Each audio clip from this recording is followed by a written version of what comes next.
Kita ke informasi pertama, Saudara. Tim gabungan Satgas Damai Kartens dan Polres Yaukimo terlibat kontak tembak dengan kelompok kriminal bersenjata saat berupaya mengevakuasi 5 korban KKB di Yaukimo, Papua Pegunungan.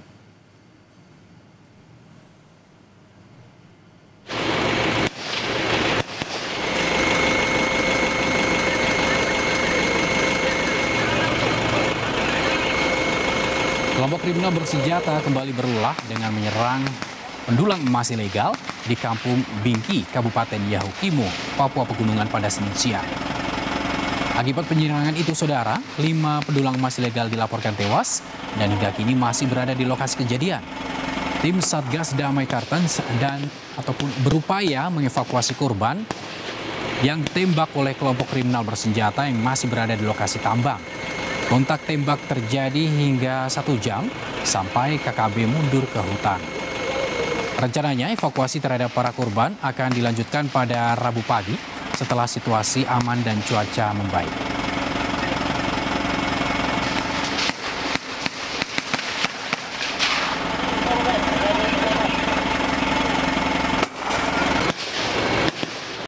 Saudara, seekor lutung Jawa terperangkap di atas tiang listrik di Bogor, Jawa Barat. Untuk menghindarkan lutung dari bahaya sengatan listrik, tim damkar mencoba mengevakuasi lutung. Namun usaha ini justru mendapatkan perlawanan dari sang lutung. Seekor lutung Jawa masuk ke permukiman warga di Parung Panjang, Bogor, Jawa Barat. Lutung itu bergelantungan di tiang listrik sehingga terancam tegangan tinggi arus listrik. Petugas rescue damkar Bogor yang menerima informasi langsung mengevakuasi binatang itu. Namun evakuasi tidak berjalan mudah.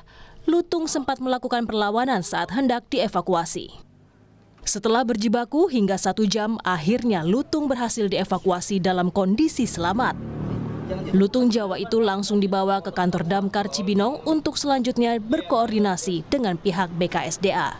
Tapi tadi memang sempat ada perlawanan, mungkin karena dia panik gitu kan. Dan kita juga sama, si petugas harus hati-hati karena memang di kabel yang memang tegangannya juga tinggi. Tapi alhamdulillah berkat tadi kerja sama tim dapat dievakuasi dan lutungnya dalam keadaan selamat. Menurut petugas, diduga lutung Jawa itu merupakan peliharaan seseorang yang terlepas karena ditemukan bukan di habitatnya. Tim Liputan, Kompas TV. 8 orang yang merupakan sindikat perdagangan bayi ditangkap polisi. Mereka beroperasi selama 2 tahun dan sudah menjual 8 bayi.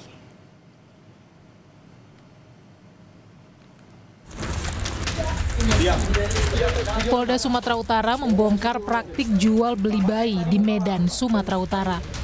Saat penangkapan, polisi juga mengamankan bayi laki-laki berusia 3 hari yang diperdagangkan pelaku. Bayi malang ini dibeli pelaku dari ibunya yang diduga enggan merawat sang bayi karena hasil hubungan terlarang. Oleh pelaku, bayi ini akan dijual dengan harga 10 hingga 15 juta rupiah melalui perantara. Pelaku pun tak bisa berkutik saat digerebek polisi. 8 orang ditetapkan tersangka dalam kasus ini dan telah ditahan. Dari hasil pemeriksaan diketahui pelaku telah beroperasi sejak tahun 2023 dan sudah memperdagangkan setidaknya 8 bayi yang baru dilahirkan. Rangkaian peristiwa tersebut ataupun orang-orang yang ada di dalamnya sesuai dengan perannya masing-masing melaksanakan kegiatannya itu dari tahun 2023. Dari hasil pengembangan kami juga didapat keterangan sudah 8 anak yang diperdagangkan. Namun di dalam proses kegiatan tersebut perdagangan anak ataupun orang itu terputus. Jadi antara penjual ataupun agen dengan yang membeli itu terputus.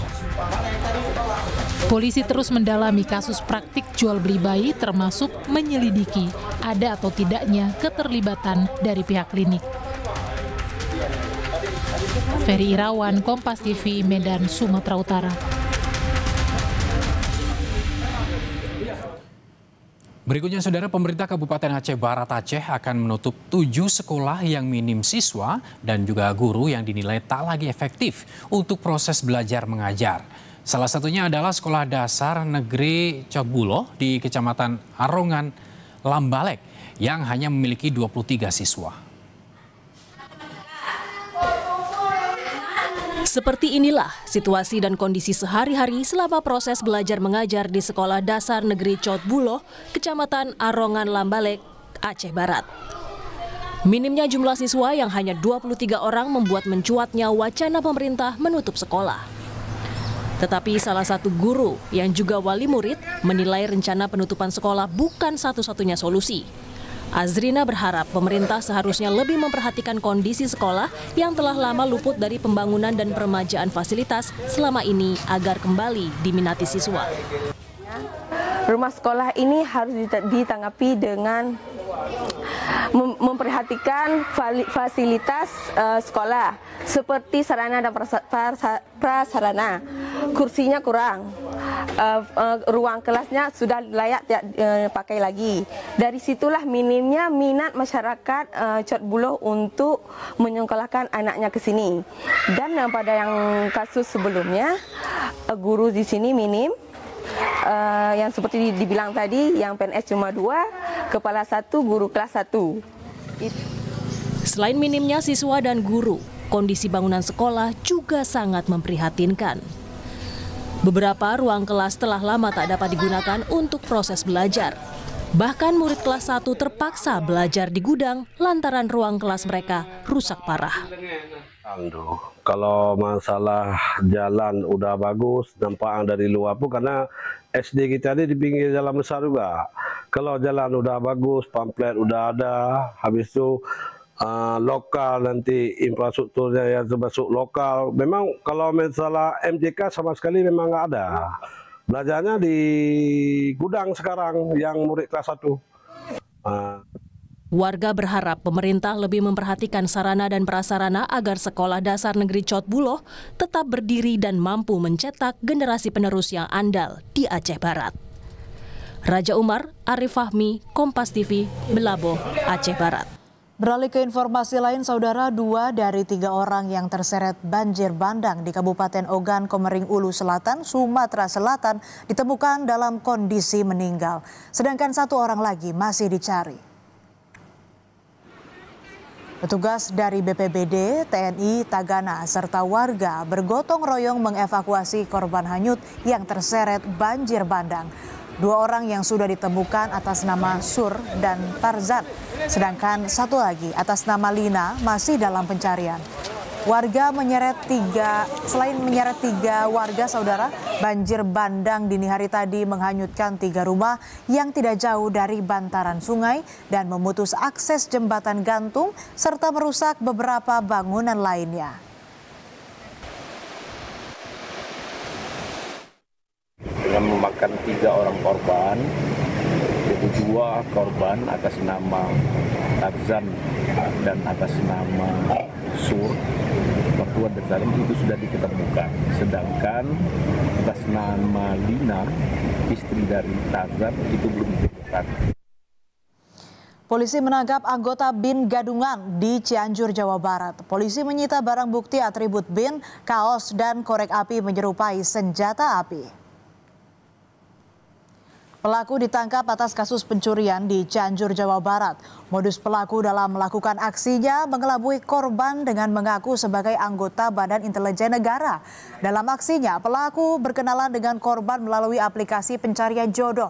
Saat mulai berkenalan, korban mulai merencanakan aksinya hingga membawa kabur barang berharga korban. Polisi menyita barang bukti berupa cincin, gelang, ponsel, atribut BIN, dan korek api menyerupai senjata api. Pelaku diduga melakukan aksinya sejak tahun 2023 lalu. 1 buah laptop merek HP, 2 buah. Tersangka MA mengaku sebagai Badan Intelijen Negara yang meyakinkan korban untuk membina hubungan. Kemudian pada saat korban lalai, pelaku mengambil barang-barang. Saudara, Kepala Badan Gizi Nasional Dadan Hindayana menghentikan sementara operasional dapur Satuan Pelayanan Pemenuhan Gizi di Kampung Cipari, Kabupaten Bandung Barat, Jawa Barat, menyusul adanya ratusan pelajar yang diduga keracunan makanan bergizi gratis. Dadan mengecek langsung kondisi ratusan pelajar diduga korban keracunan MBG di Kecamatan Cipongkor pada Selasa pagi. Dadan menilai dalam peristiwa ini pihak dapur SPPG ada keteledoran sehingga aktivitas dihentikan sementara. Sebanyak 352 siswa mulai dari jenjang PAUD sampai SMA, SMK di Kecamatan Cipongkor, Kabupaten Bandung Barat keracunan diduga usai menyantap menu makan bergizi gratis atau MBG. Ini kan banyak kejadian dengan SPG baru ya, dan memang butuh kebiasaan sampai mampu melakukan kegiatan dalam jumlah besar. Jadi saya akan sudah menginstruksikan untuk memulai kegiatan dari jumlah kecil ya. Menanggapi sejumlah kasus dugaan keracunan makan bergizi gratis, Ketua DPR RI Puan Maharani menyebut evaluasi harus dilakukan secara total. Puan menyebut DPR akan menjalankan fungsi pengawasannya dengan memantau tempat-tempat yang dijadikan dapur MBG.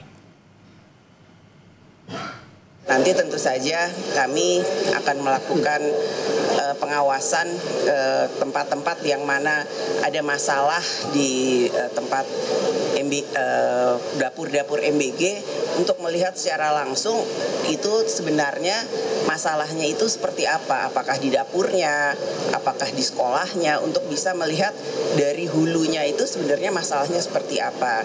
Jadi memang evaluasinya itu harus dilakukan secara total. Sementara itu, Saudara, imbas banyaknya kasus dugaan keracunan, Badan Gizi Nasional bahkan membentuk tim investigasi untuk menyelidiki menu hingga dapur program makan bergizi gratis. Badan Gizi Nasional membantah belum tentu semua makanan yang bermasalah menyebabkan keracunan. Bentuk tim investigasi untuk